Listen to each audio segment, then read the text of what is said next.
Hello there, it's Jay here from Jay's Vintage Dunk, and thought we'd start a new bit of a project. Basically I'm waiting for some parts for that little ad-lib card that I'm playing with to arrive. I was wrong when I said I thought the sound chip out of a Master System was the same. It's not. And I was also wrong. I also thought it might be the same chip as used in the Amstrad CPC range, and again it's not. I believe they're loosely based on the same chip. I might be wrong there, but they're certainly not the same Yamaha IC. Like I said, I know I've got 10 new old stock ones that I bought from China. It's a couple of years, well, quite a while ago now, for when I was thinking about redesigning and rebuilding the ad-lib sound card myself. Something I might still have a think about actually doing, because I would quite like to make some new boards, because I haven't done it for a while.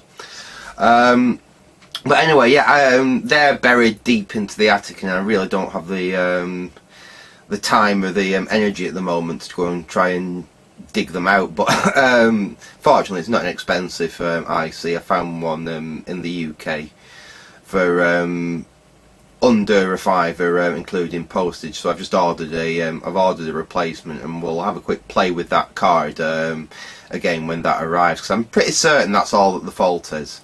I did fire a message off to the seller and said that I think they've sent me a dodgy Yamaha chip, an OPL2 chip, but when that new chip arrives, if we put that in there and the sound card works perfectly, we know that's the fault, and I can then definitely say to the seller, you know, it's definitely a dodgy chip, because I've tried a new one and the card works fine with that. But anyway, in the meantime, I picked something up last Saturday, local to me, and it's something else apricot-y. As you might know from my previous unboxing video, I quite like the old Apricot personal computers from the early 80s, early to mid 1980s. Not really interested in them once Mitsubishi had bought the company out, and they were just pretty much standard generic PCs by that point. But the earlier computers, the XI range, the F series, the Zen range, are interesting computers really.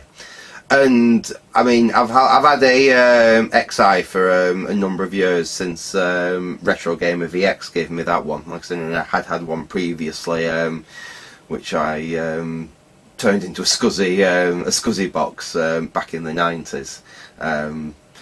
I mean, even back then, I didn't actually realise they weren't 100% IBM compatible, so I'd have probably, even if the floppy drive had worked with it, because it didn't come with any discs, I'd have probably ended up taking it apart or getting rid of it in some other way. But seeing I've got one now, and you know, now they are something a bit more retro, you know, that's not going to happen to it. So I've got the XI, and for a long time, even before I had the XI, something I picked up in the I think in the very late 90s or the early 2000s, is a portable, an Apricot portable. You may be seeing that in the end of this video, or later on in this video, if everything goes to plan. So basically, I have the XI, I have the portable. Obviously, you've seen that I bought a Zen S, which is, it's not the original Apricot Zen. That was the Zen I, which was a 286 base machine. The Zen S that I've got's a 386 base machine. I think that was the first. Yeah, I believe the Zen I was as well. The Zen series were the first apricots that were actually 100% IBM compatible and could run your standard IBM software. But we also had the F series. Now the F series, the XI, the portable, and the F series are all the apricots which are not IBM compatible. Even though they basically run the same software, they are not IBM compatible machines, and they are all pretty well intercompatible with one another software wise. And anyway, last weekend I basically completed my collection in some ways, because I picked this up. I'll just spin you over and drop you down. What we've got here, I'll just put some extra light on, see if it makes, I don't want to flood everywhere out with light. Let's see if we can, I'll just bring perhaps my angle pliers there so you can see it a bit better. What we've got here, this is the Apricot F2. In the Apricot F series, you basically had the F1, which was exactly the same as this, only it just had one 3.5-inch floppy disk drive. You had the F2, which is this machine here, which was basically the same thing, apart from, I believe it was, it had an extra expansion slot inside it, and it had 2 disk drives. You then had the F10, which was like the more top-end business orientated computer, and that had a single floppy drive and a, I believe, 10 megabyte hard disk drive. They could all come with either a green screen mono monitor or a colour monitor, and they also had composite video output on the F series, certainly on the F1 and F2, and I presume the F10 did as well. Excuse me, just clear my throat a little bit there.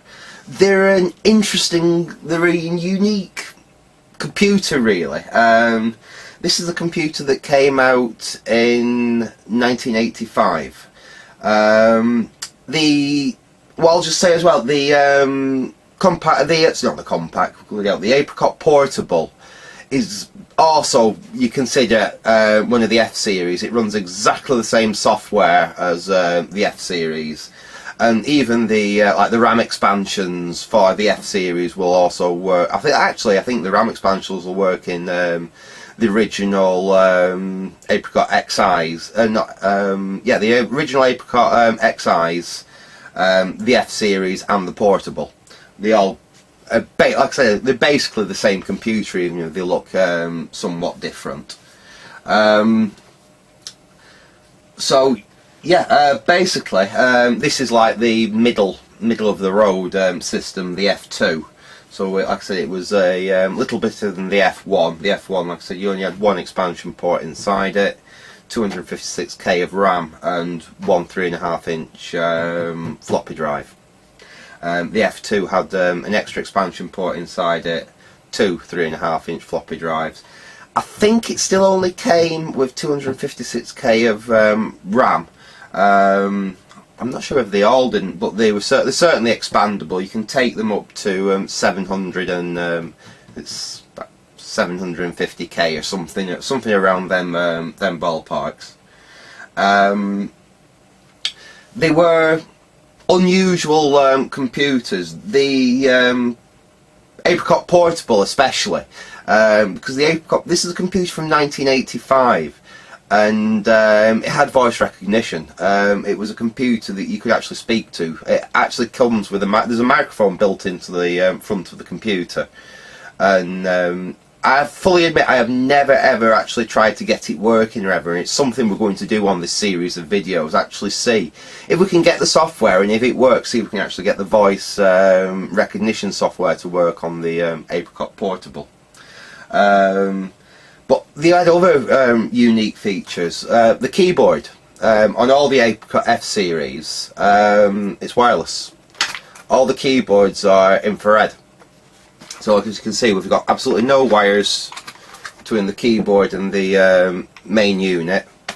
There's a battery pack in there which we need to have a look at, see what condition that's in, because apparently this computer was bought sometime in the 90s by a collector who put it up in his parents' attic, and it had been there ever since until I bought it last week.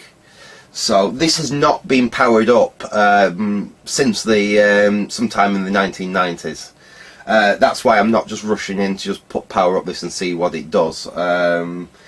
These apricots are quite expensive. They're not a cheap, well, when I say they're not cheap, they're not ridiculously expensive, but they're, considering you could get these things for, you know, virtually nothing 20 years ago, You have to pay for them now. Put it this way, I didn't pay a massive amount, but I paid a fair little bit for this particular one. But the reason I bought it was it's very complete. Like I said, as well as the only thing I don't have for it, and I don't have for any of my apricots, is as well as the wireless keyboard, they actually had a wireless mouse as well. It was like a trackpad mouse, because this is the other thing why these were like really so unique. This is a computer from 1985. This is from the time of the original Apple Macintosh.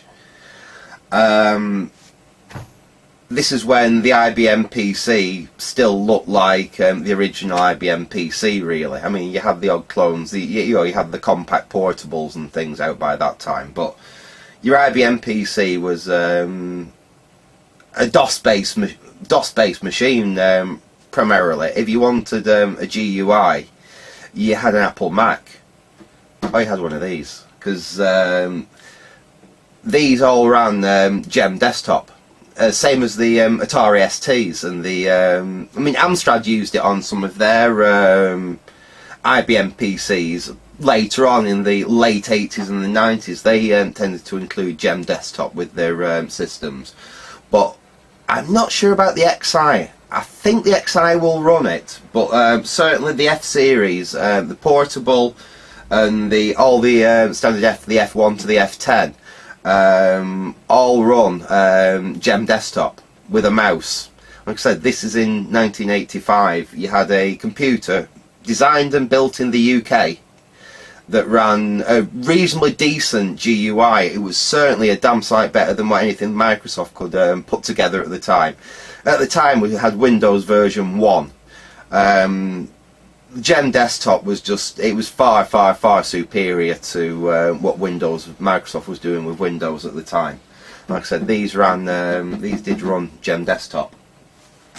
Anyway, let's see what one of the great reasons why I bought this was because what it came with. We got the computer, obviously, like I said, we got the keyboard, but then I'll just move the keyboard out of the way so we can have a proper look at this, because we got all this documentation with it. This you never get hold of documentation like this. It's very rare. Now, I haven't been in this computer yet. I have not opened it up. I've not tried to power it up or anything, but if there's anything to go by, I think we may have a RAM expansion in there already, because this is the box for Apricot memory expansion 512K. We have, like I said, it's a shame it's missing. It's the only part really that is missing, but that's the manual for the little infrared mouse that would have come with these apricots. We've got, this is Apricot software, the Microsoft pack. So this is basically your full, unfortunately again, all the discs, I don't have any of the original software with this, but I do have, thanks to the Bridge PC here, I do have software to run on these apricots, because I've been playing with my Apricot portable. So like I say, I do actually have some software formatted, like I said, using the Bridge PC there to be able to run on these.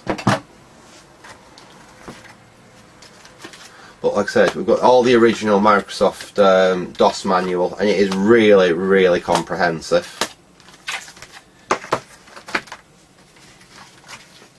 We've got the manual for the memory expansion board. This is interesting. This is an extra piece of software that you could get, and that's the Apricot IBM emulator. Apparently it is to allow you basically to be able to run certain IBM pieces of software on the Apricot. Now, I don't know how well that works or how it works, but we'll look into that probably in another another of these episodes. We've got Apricot MS-DOS Quick Reference Guide. I mean, this is all the stuff that went in the bin usually. Yeah, it's fantastic having this. Apricot Basic Quick Reference Guide.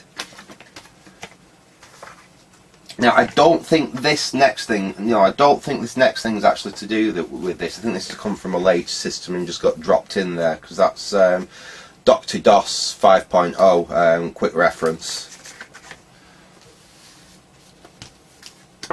But there's an original Apricot Gem Paint. Obviously, like I said, this was intended to run Gem Desktop, and Gem Paint was one of the included applications. Again, that's Dr. DOS, so I think someone's left some other stuff in here. Absolutely fantastic. We have got Gem Desktop, the original full user's manual for Gem Desktop there. And we have Gem Write, which is, like I said, the Gem word processor. So again, really nice comprehensive manuals, and it's just fantastic to have these original manuals for the system. But also, as well as all that, what we've got, this is an Apricot version of Microsoft Word.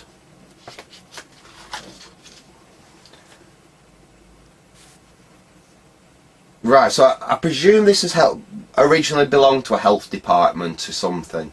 So we've got small area health statistics unit. I'm guessing that's who originally owned this all them years ago. But this does actually have,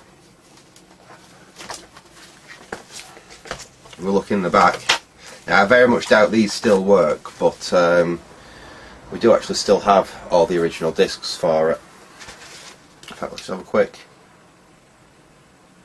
Actually, they don't seem to have any deposits on the disc. Although the discs do feel a bit. Oh no, they may be okay. We may have a go with them at some point and see if they still do read. But I mean, they don't matter because, well, not on here, but not in there, but on the Bridge PC, I have basically images of just about most software that was ever released on this computer, so I can make any discs that I need that I want to try on it. Let's just get them out of the way. Now, it doesn't look bad, the computer, as you can see. There's some yellow into it, but this computer is by no means perfect in any way, shape or form, really. It has quite a few issues with it. It's probably one of the reasons I could afford it, to be honest, because, like I said, really nice mint boxed ones of these do go for quite a chunk of money. This was lovely and complete with having all the manuals and everything, but it does have a few issues. And to be honest, if it was absolutely mint and perfectly working and everything, I wouldn't be as interested in it, because with me it's the getting them back and running and everything is as much of the fun as actually trying the computer systems and using them. So we'll start issue wise. We'll just go through a few quick things. Keyboard, let's start with the keyboard. Now the keyboard is actually in really nice condition. These have legs that sit them up, and both legs work perfectly. They're push button to release, and the springs in them are still brilliant. I know the one on my Apricot Portable, because of like previous battery leakage prior to me getting it, one of the feet, it does pop down, but it just doesn't pop down with quite the urgency that the 2 feet on this one does. But so the feet are okay, but we will have to take a look at the battery, and then we'll have a go at seeing if we can get the see if the keyboard actually does work. I said I'm not going to attempt to just plug this in and see what it does. we've got a switch mode power. It's an, I believe, an Aztec switch mode power supply in here, which is going to need at least looking at. Even if it's just a case of we disconnect it from the main board, we'll fire it up and we'll just see, make sure we've got some sensible voltages coming out of it. As far as that, then we can at least see if this part of the system does work. Monitor, I'm not as worried about the monitor, because like I said, if you've seen from my previous unboxing video, I did actually pick up a new old stock Apricot monitor. Now it's not exactly the same model as this. It's the monitor for an XI. But again, as well as most things with these, the monitor is compatible between the F series and the XI, I believe. All the resolutions, everything, I think, are exactly the same, and the way it gets its power and everything is exactly the same.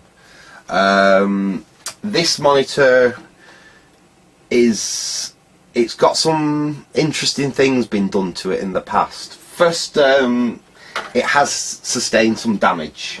So we'll spin it round.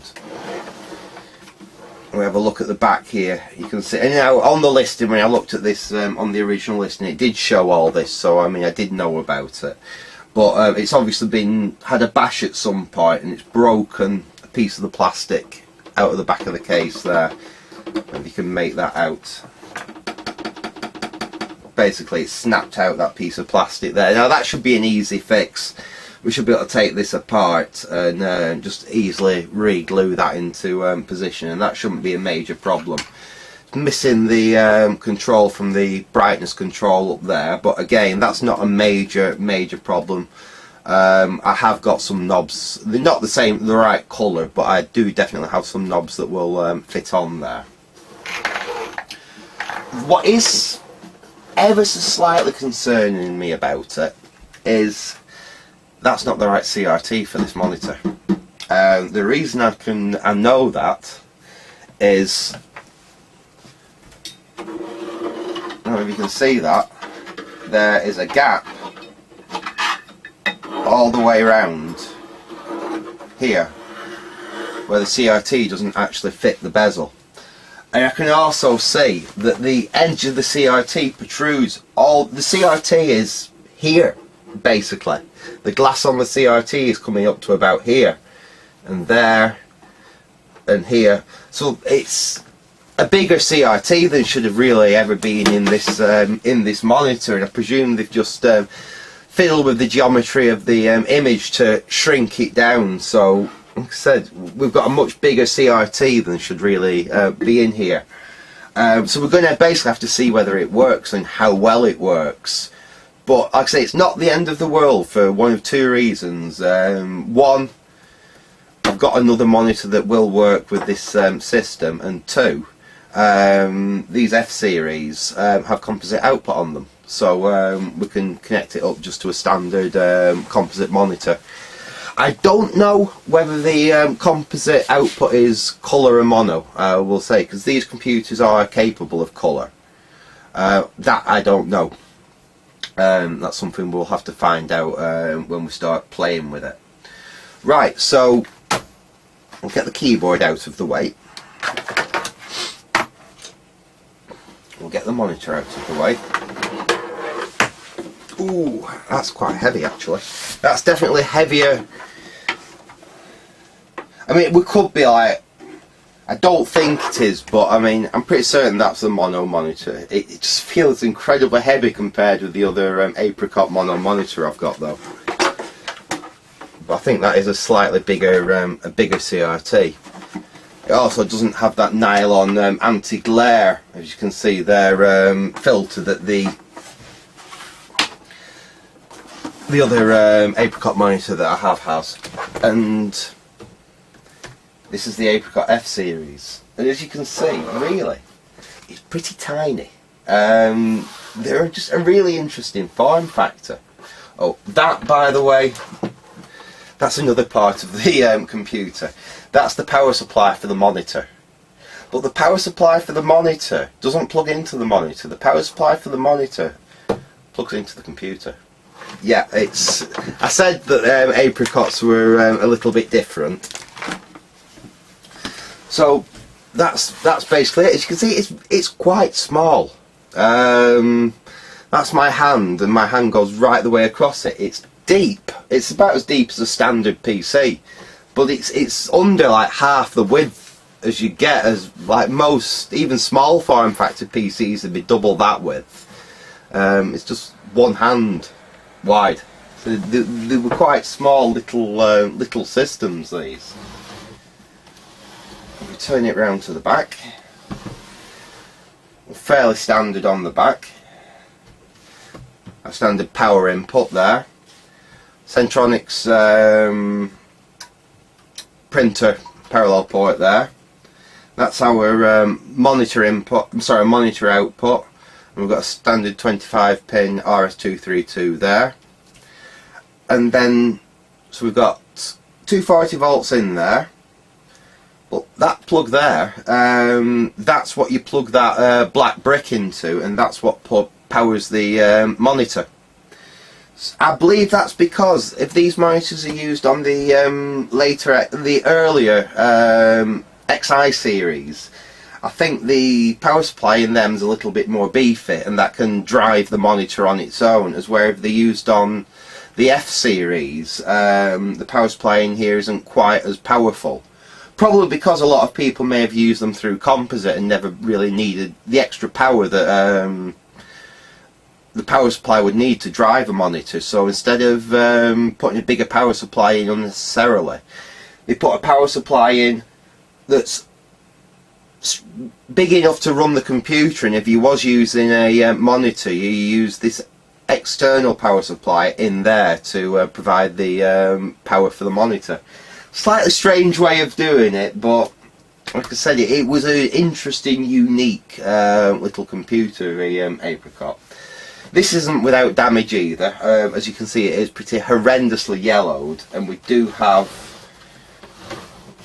a little bit of damage on this side here where there's two chunks broken out of the case. Fortunately, there doesn't appear to be any damage at all on the front. It's good that all the damage is just along the back there. I'm quite happy with that. Right, so basically you've seen the system. What I think we will do is we're going to try and see if we can get this system to work in parts. So what I thought we'd do is we'd have a look at the keyboard first. Because I have a feeling we're going to have some horrible, I mean, they might have taken them out, but I don't know, I have a feeling we might have some horrible leaky old batteries in there. So what I thought we'd do is we'll take this on the bench, we'll just give it a really quick look over, see if it has got any nasty leaky batteries in it, see what we can do with it, and then we'll, I'm hoping, I think this should work on my Apricot Portable. I think the keyboards are compatible between the two systems. So, because we're not going to be trying to fire this computer up in this video, I might dig the Apricot Portable out. We'll set this up on the bench, and we'll see if this this keyboard actually does work. So, back in a second, we'll be having a quick look at this on the workbench. Okay, and we're on the bench, and here is the Apricot keyboard. So what I thought we would do is we would inspect the battery compartment and see if we've got any leakage in there, and we may be able to put some new batteries in it, or I have an alternative as well that we can try, which is what I use on my Apricot Portable. So let's get in and have a look. I don't think I'm going to actually go inside inside the keyboard on this video. We just want to see whether we can actually get it to operate. Let's have a look. So it is basically almost exactly the same this keyboard as the one on the Apricot Portable. That's just as fiddly to get off, and we do indeed have some batteries in here. some rather leaky Duracell batteries. Yeah. Right. I'll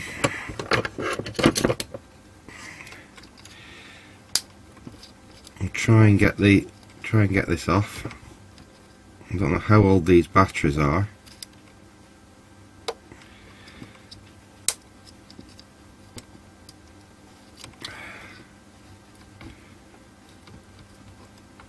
But they've definitely leaked.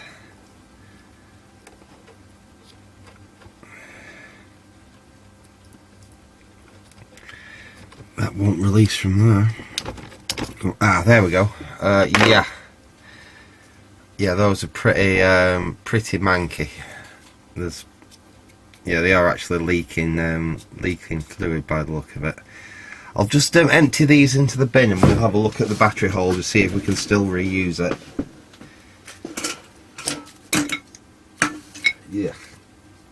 Yeah. Well, amazingly, the battery holder doesn't look too terrible. I think what we'll do, we'll get the keyboard out of the way, and let's see what we can do with the this battery holder. So the contacts in there look pretty nasty. The spring there looks alright, and the spring there, it looks alright, but it's full of little bits of salts and stuff like that. So we'll start off. I've got some clear vinegar here. Being that those are alkali batteries, this is the best possible thing for neutralising the alkali. Let's get in there. And we want to have a good scrub round with this vinegar, and that will hopefully neutralise any of the spilt alkali that's come from them leaky Duracells.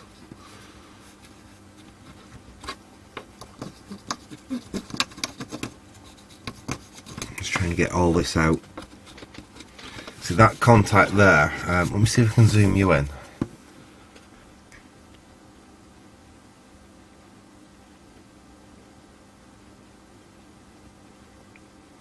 There we go. And we can see it's a bit green and manky in there. Let's give that a so you can get that green mank off there. Actually, that's actually cleaning up quite nicely. Let's have a go in from.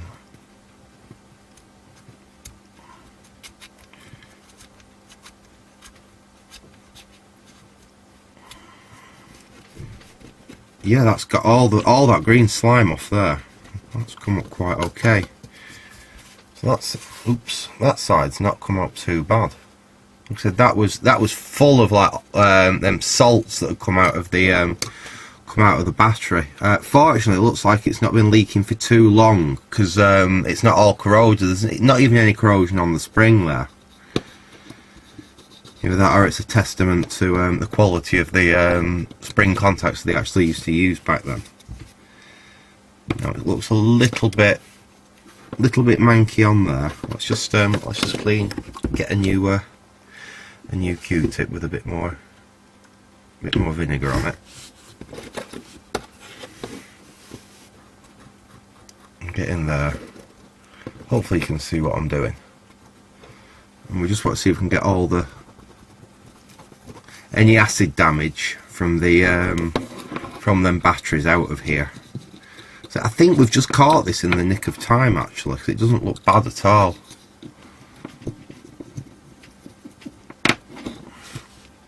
We just want to make sure these ends here are nice and clean. Get everything out of there. Now I always thought I would have to go in here with my little fiberglass brush and clean all these up, but I'm actually quite surprised they've come up really, really well. So there we go. That should do for that. Zoom you out a bit. There we go. So yeah, that's actually cleaned up really nicely. I was expecting that to be a lot more corroded, especially with having the batteries left in there. Right, let's see what dates on them batteries.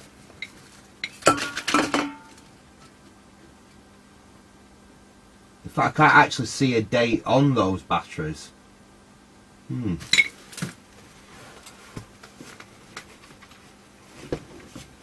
Right, what we will have a quick look at though, to see if there's any corrosion. Yeah, there's a tiny little bit of corrosion actually on the 9-volt connector there.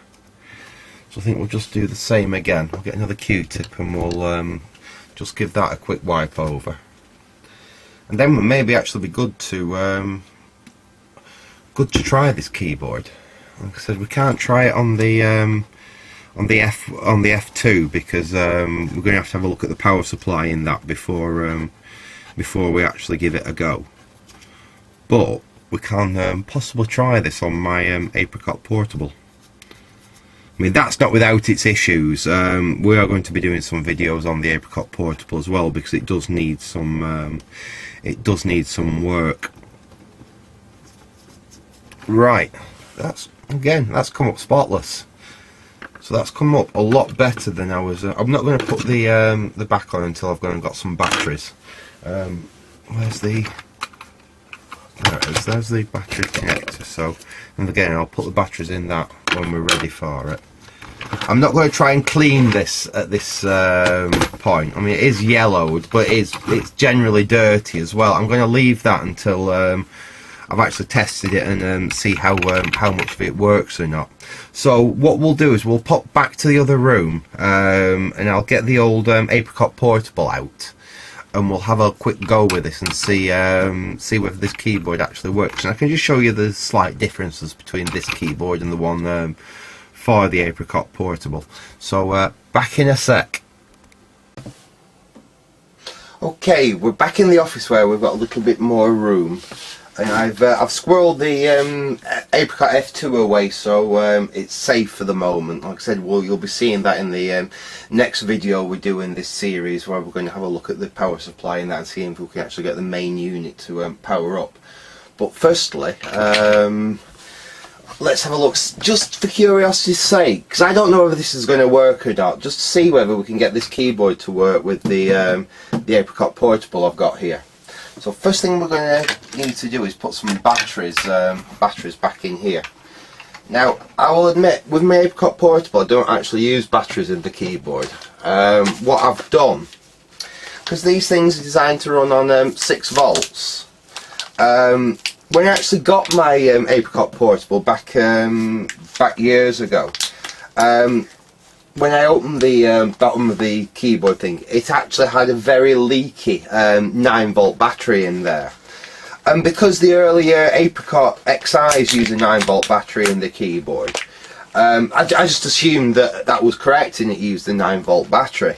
It wasn't actually until recently when I dug this thing back out of storage and had a quick look online, and I realised that it should actually use a holder like the one we've just cleaned up here, and 4 AA batteries.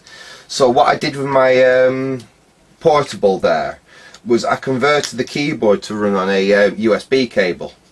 So basically what you do is the keyboard is still wireless to the computer, but you have to plug the keyboard into, say, like a USB power bank or a spare USB port on a laptop or something, and it just parasites its 5 volts power.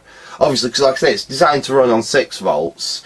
Anything that's designed to run on 6 volts will, generally speaking, happily run on 5 volts, because shall we say, anything that's designed to run on 6 volt battery power will happily run on a 5 volt DC supply, because it's a bit daft designing something that will fail to work if the batteries have run below 6 volts. Generally speaking, if it's designed to run on 6 volt batteries, it's usually good to run down to probably about 4 volts ish. So, because you only have 6 volts out of this when the batteries are brand new. You know, after the batteries have been used for a little while, obviously that voltage will drop. the device has still got to be compliant with that. And if it was to crap out, say at 5.5 volts, you're going to be changing your batteries an awful lot. So this is these keyboards, anything that's designed to run on 6 volts, will be perfectly happy on 5 volts from USB. Anyway, we'll use this for now. And like I said, eventually, if I decide I'm going to put this into a lot of use, I'll probably do the same and run the keyboard off a 5 volts USB. The advantage of it is you're not going to leave batteries leaking in the keyboard by mistake. But like I said, for the time being, and these are brand new batteries, and like I said, I don't expect them to leak immediately. We'll stick batteries in it and see if it'll work as Apricot intended it to. Shut this down now. There we go. Yeah, and it's about as ill-fitting as the one on the keyboard in my Apricot Portable. They don't fit brilliantly, well, at least not anymore. Like I said, these things, this computer came out in 1985. You know, it's 35 years old now. Right, we'll just move the keyboard out of the way, and I will pull my Apricot Portable out, and you can have a quick look at it if you've never seen the Apricot Portable. It is what you'd probably class in like the luggable class. It comes in this case.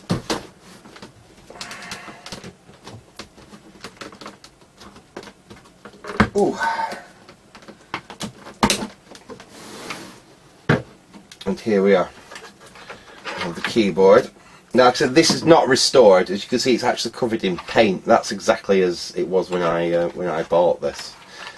But like I said, we have basically the same keyboard, apart from obviously because it's in black.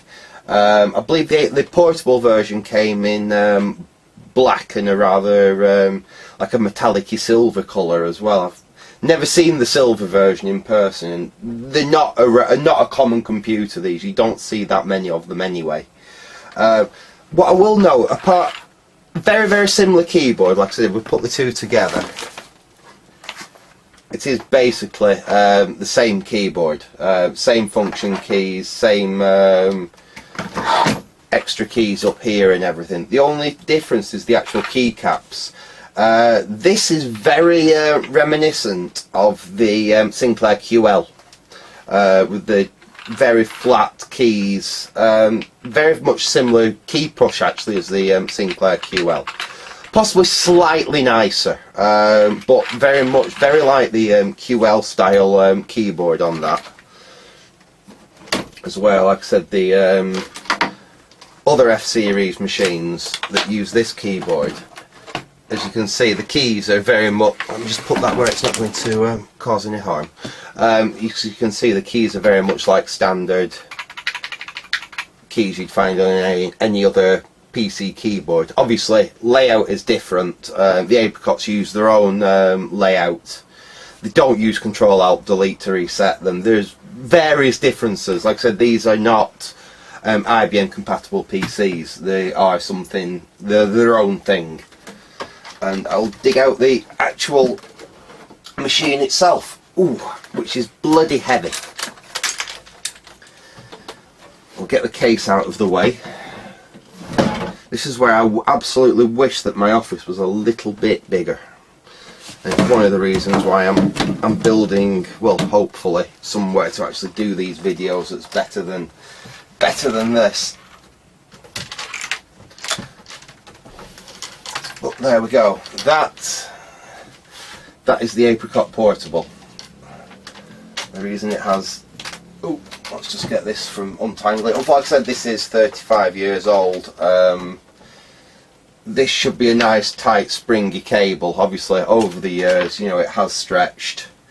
That plugs in there at the side, because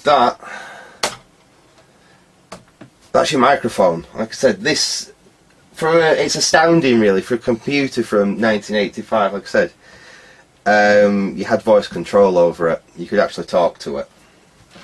It kind of I'm just thinking back to Star Trek when Scott is talking to the Apple Mac, If anyone's seen the old Star Trek films, when one of the films, they go back in time, and I think they go back to around like 1985 or something, and Scotty's got to use a computer, so he tries talking to a I think it's like a Macintosh 2 LC or something like that, the original style Macintosh anyway. And he tries talking to it, and then whoever he's with hands him the mouse, which he considers to be the microphone, and proceeds to start speaking into the mouse. If he had come over to the UK, not America, he could have used one of these and actually spoke to it. Like I said, that is the... I don't know if it was the first home computer to have voice recognition on it or not, but it's certainly got to be one of the very, very first. And like I said, in one of these videos where we go over this Apricot stuff, we will try and get that working, and actually see if we can get it working. But there is a lot of work we'll have to do to this computer before we got there. Like I said, it does work, it does actually boot, but it has got quite a few issues. Anyway, let's use it for what I wanted to use it for this video, and that's seeing whether it'll actually work with this F-Series keyboard. So it doesn't look too bad with it, really. We're going to need some power. I can steal the power, the IEC power out of my bridge computer here.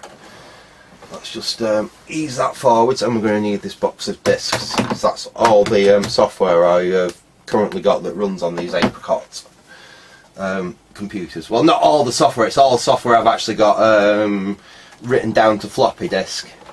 So everything else I've got, have we got enough room to get that up here?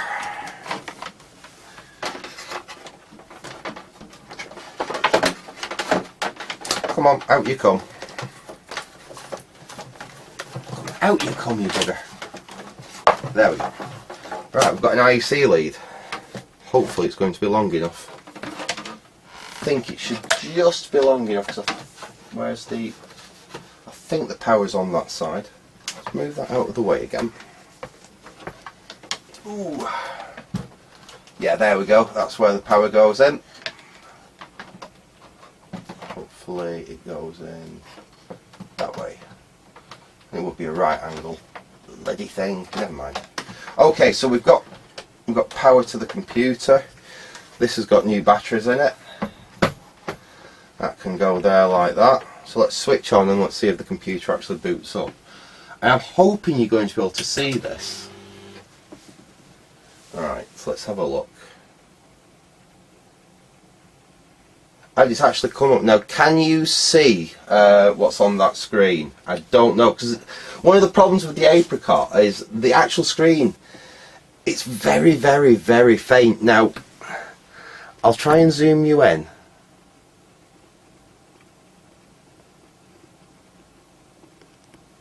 Let's see if we can get you on that screen. Now, I don't know whether you can actually... In fact, I might have to move the light above you. Just let me see if I can just readjust that.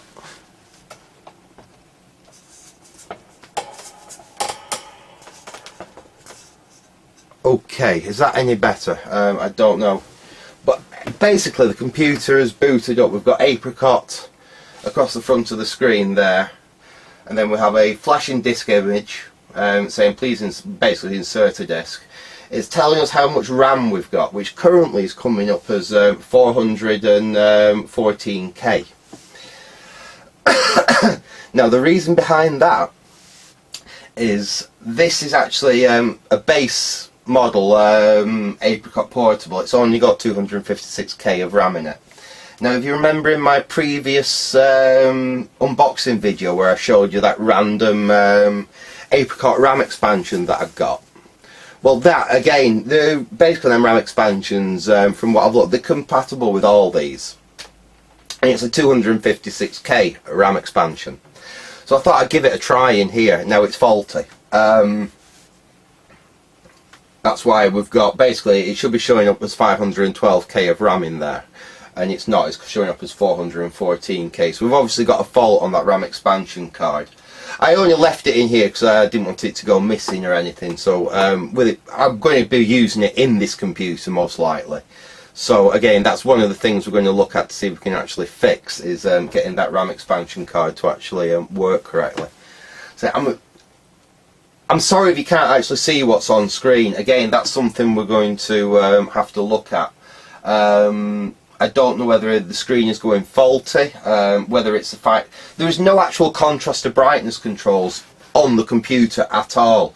I'm guessing if there is any form of contrast to brightness, it's done in software, and I've not actually found any software on these that does it yet. It could just be that this screen's failing. It definitely does have a fault, because sometimes you actually lose half the image. That entire side of the screen just disappears and you're only left with that side of the screen, and you give it a thump on the top like that and it comes back. It has other various faults on it as well. But anyway, let's see if we can get it to boot and actually see whether this keyboard's actually going to work with it.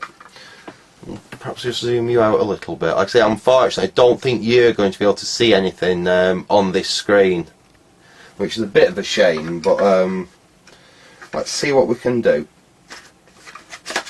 Right, we need a boot disk. Right, I've got a boot disk here. So I think this is just, I think these would have shipped originally with DOS 2.11, I think. I think the copies I've got here is MS-DOS 3.3. And that's booting up. Yeah, it's MS-DOS 3.10 that we're running here. Right. Well, I can say straight away that keyboard currently, let's just try pulling it away, just see if it was too close and the sensor wasn't working. But it doesn't. In fact, tell you what we could do. I'm going to point the keyboard at the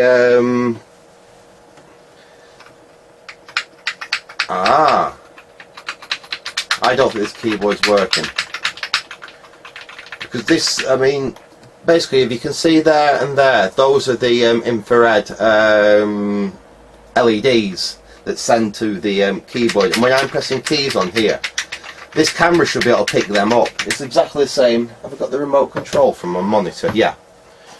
If you look at the remote control from my monitor here, if I press something, can you see that flash there? Well, we should have exactly the same thing happening when I press them keys, and as you can see, we've got absolutely nothing happening there at all.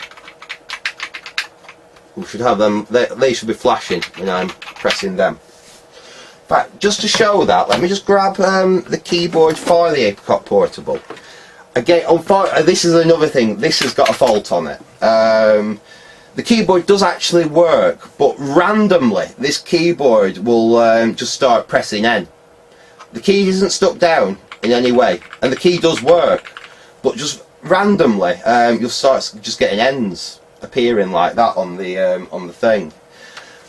This, like I said, as I showed, has got USB to power it. So we'll just quickly plug that into something that's going to give us 5 volts for the USB. I'll plug it down into my workstation down there. If I press now, oh, well, that's interesting. I was expecting that to show up there, because this should work. Let's try it on the computer. Put that there. Yeah, it works. It's working with the it is working with the Apricot Portable. I can DIR. Yeah, that's all working. But we couldn't see any infrared coming out of it. That's interesting. I was expecting that to be able to be picked up on the camera, the same as that remote control. Just as a last thing, just in case, say them brand new batteries I've bought are duff, or that there is something wrong with that holder for them. Let us just try that USB adapter that I made on this keyboard and just see whether that'll make it spring any life.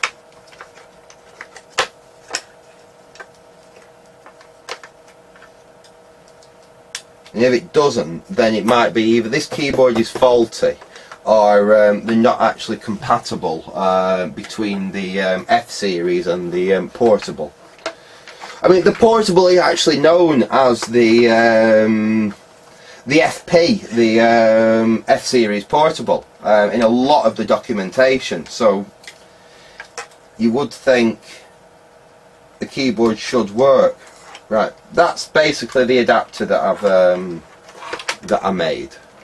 So we've got this is off an old keyboard, I think. So we've got a standard USB plug on that side, and we've got the top. I ripped off an old battery, soldered on that side there.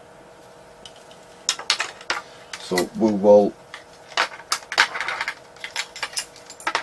just try this keyboard. I won't even bother putting the back on. We'll just try quickly this keyboard using this little adapter instead of the battery pack. Just to see if that makes a difference.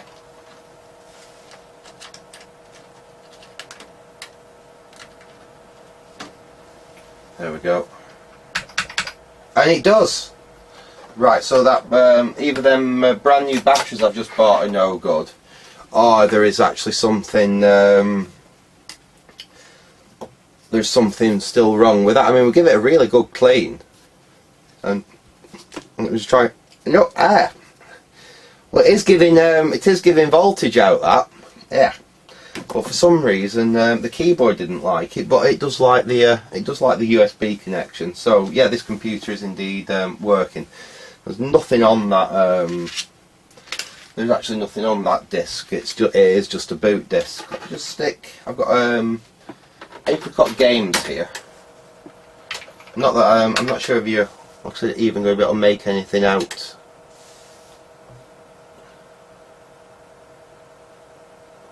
And it seems that most of the games that were written for this were written in GW Basic. We try this.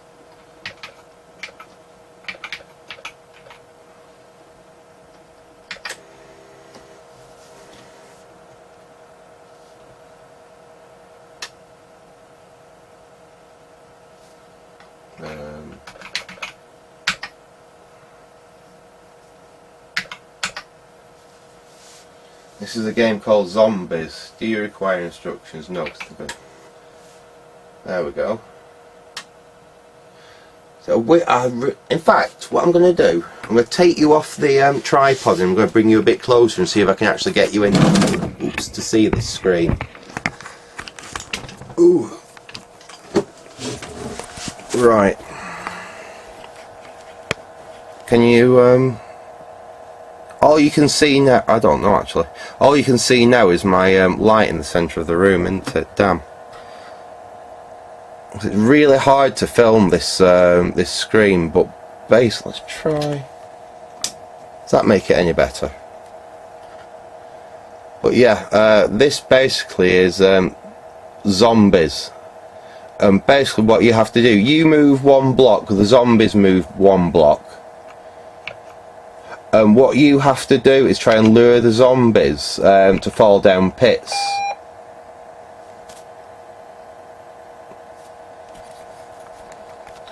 So there we go. In one mission, 5 zombies were annihilated. Your posthumous rating is 54. So basically I managed to get 5 zombies to drop down pits before a zombie ate me. One of the problems I've found with this computer is how to get out of it. A lot of the software I can't seem to find any way of... Oh, in this instance that actually did quit out of it, but a lot of times I've found most of the software doesn't actually allow you to drop back out of it, and you have to restart the computer.